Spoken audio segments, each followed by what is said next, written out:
Hello, I want to share with you a family relationship story. There was this mother who was a middle-aged lady and who was a very professional, career-minded lady. She used to travel about 2.5 hours down the motorway to where she was working, and the same 2.5 hours journey back every day of the week except for the weekends.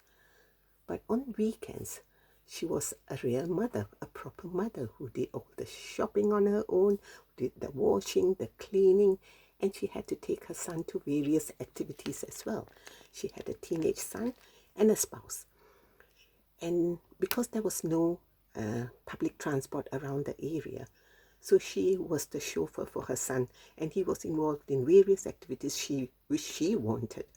At the same time, the son liked it as well. So she had to transport him back and forth. And the husband was quite laid back in all this. He wasn't quite interested.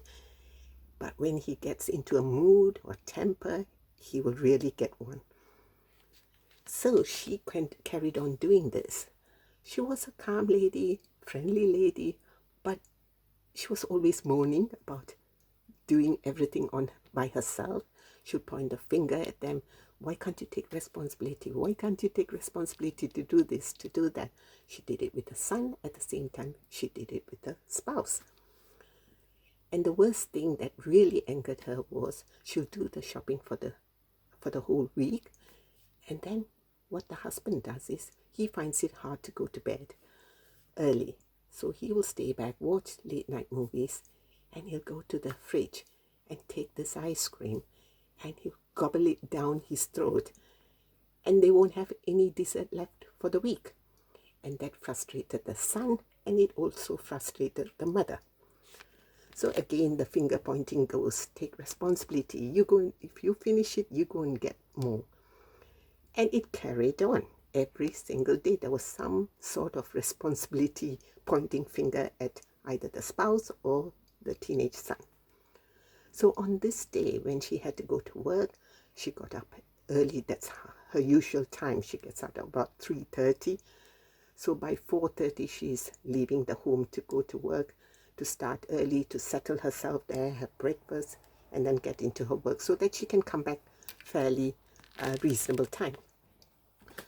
So on this morning, as she was rushing, getting dressed upstairs, she moisturized her feet.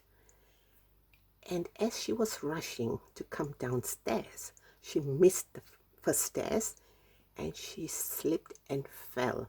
She crashed against the wall and the banister, rolling like a ball, thumping and thrashing down the flight of stairs, past the landing. Even on the landing, she thrashed and thumped against the wall. And further round into a ball, she came down another flight of stairs and landed very hard on the floor, on the concrete floor. And she got up, and all she thought at that time was she had to rush to work. She got up, she checked her body. There was no swelling, there was no broken bone, there was no redness. And she thought, right, I am fine. Well, she had sharp pain in her buttocks, but she thought her buttocks was fleshy. She can't really do much about it. The sharp pain was coming from kind of inside, so she couldn't do much about it. So she thought, okay, I have to go. There's no time to waste, right? So she rushed out of the door, drove down the motorway for 2.5 hours, got to work, and she felt dizzy. But she thought, no, I'll sit here a minute or two, and then I have to get on with work. And she carried on. And even when she came back home that evening, she had sharp pains. She thought, I really can't do much about it. But her legs all looked fine, no scratch and no redness, swelling. All was okay. So she went to bed early and she carried on. Next day and the next day and the next day. For 3 months, she carried on like that. Till a day, a colleague had to point out, saying, you can't even get in and out of the car. You are in excruciating pain. You have to take yourself to the doctors. And she was limping at this stage. So, okay, on the colleague's permission, she felt like she was given permission to do that. So she took herself to the doctors. Doctors referred her to the consultant at the hospital, and their remark was, you need an emergency operation straight away because the trauma that caused on your fall to your body has caused serious repercussions, and you will need an operation immediately. So she thought, no, even at this stage, she said, no, I can't do that.